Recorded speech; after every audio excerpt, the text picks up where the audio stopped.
తానూరు మండలంలోని ఉమ్రికే గ్రామంలో సాహిత్య సామ్రాట్ లోక్ షాహిర్ డాక్టర్ అన్నాబావు సాటే విగ్రహ ఆవిష్కరణ మహోత్సవంలో ముదోల్ ఎమ్మెల్యే పవార్ రామారావు పటేల్, అన్నాబావు సాటే మనవడు సచిన్ బాబు ముఖ్య అతిథులుగా పాల్గొని అన్నాబావు సాటే నూతన విగ్రహాన్ని ఆవిష్కరించారు. ముందుగా గ్రామంలోని ఛత్రపతి శివాజీ మహారాజ్, గౌతమ్ బుద్ధుని విగ్రహాలకు పూలమాలలు వేసి నివాళులు, నూతన విగ్రహం వద్ద మహనీయుల చిత్రపటాలకు పూలమాలలు వేసి అనంతరం ఎంఆర్పీఎస్ జెండాను ఆవిష్కరించి అన్నాబావు సాటే విగ్రహాన్ని ఆవిష్కరించారు. ఈ సందర్భంగా ఏర్పాటు చేసిన కార్యక్రమంలో ఎమ్మెల్యేను శాల్వాతో ఘనంగా సన్మానించారు. ఈ సందర్భంగా ఎమ్మెల్యే మాట్లాడుతూ బడుగు బలహీన వర్గాల ఆశాజ్యోతి అని, సమాజంలో వెనుకబడిన వర్గాలలో నిరక్షరాస్యత, వారి పట్ల సమాజంలో గల నిస్పృశత, అంటరానితనాన్ని పారదోలిన మహనీయుడు అన్నాబావు సాటే అని, ఆయన అడుగుజాడల్లో మనం మమేకమై నడుస్తూ వారి స్ఫూర్తిని మన నిజ జీవితంలో అలవర్చుకోవాలన్నారు. ఈ కార్యక్రమంలో రిటైర్డ్ ఆర్డీఓ గజ్జారాం, బీజేపీ మండలాధ్యక్షుడు చిన్నారెడ్డి, మాజీ ZPTC Uttam Balerao, society vice chairman Naganath, Bhainsa market committee chairman Shilinkar Gangadhar, నాయకులు శివాజీ పటేల్, బాజీరావు పటేల్, మాజీ సర్పంచ్ రామదాస్ పటేల్, అన్నాబావు సాటే గ్రామ కమిటీ అధ్యక్షుడు లక్ష్మణ్, ఎంఆర్పీఎస్ నాయకులు, కమిటీ సభ్యులు, గ్రామస్తులు తదితరులు పాల్గొన్నారు.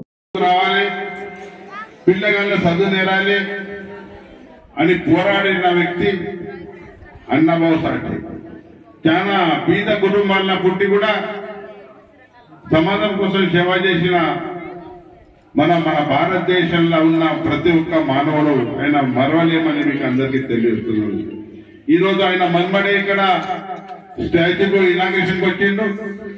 చాలా సంతోషకరం. ఆయన మహారాష్ట్ర ఉన్నా కూడా ఇక్కడ వచ్చి మా తెలంగాణలో స్టాచ్యూ ఇనాగ్రేషన్ చేసిండ్రు. నేను ఆయనకు చాలా अभिनंदिस्ता.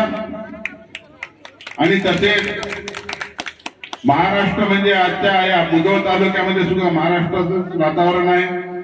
याच्या अगोदर महाराष्ट्रामध्ये सुद्धा महाराष्ट्रामध्ये तुम्हाला सगळ्यांना माहित आहे संतांची जन्मभूमी. याच महाराष्ट्राच्या मातीमध्ये डॉक्टर बाबासाहेब आंबेडकर जन्मले. याच महाराष्ट्राच्या मातीमध्ये अण्णाभाऊ साठे जन्मले.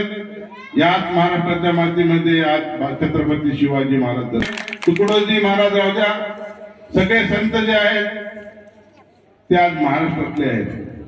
महाराष्ट्राचं नाव भारत देशामध्ये लौकिक आहे आणि आजच्या कार्यक्रमाला जे आले आणि आपला शत्रू कोण आणि आपला मित्र कोण हे अण्णाभाऊंच्या साहित्यामध्ये लिहिले आहे.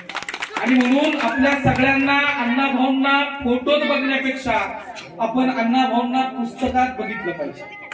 अण्णाभाऊंना आपण आपल्या त्यांचा डोक्यावर फोटो घेण्यापेक्षा आपण सगळ्यांनी अण्णाभाऊ साठेंचा विचार डोक्यात घेतला पाहिजे.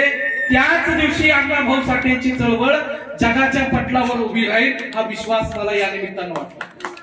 म्हणून बनू नका तर अण्णाभाऊंचे अनुयायी व्हा. भक्त पूजा करत असतात, भक्त उदकाडी उत्तम भालेराजी व तसेच बाहेरगावचे लोकशाहीर अण्णाभाऊ साठेंचा, अण्णाभाऊ साठे क्रांती सेना मराठवाडा अध्यक्ष साहित्यरत्न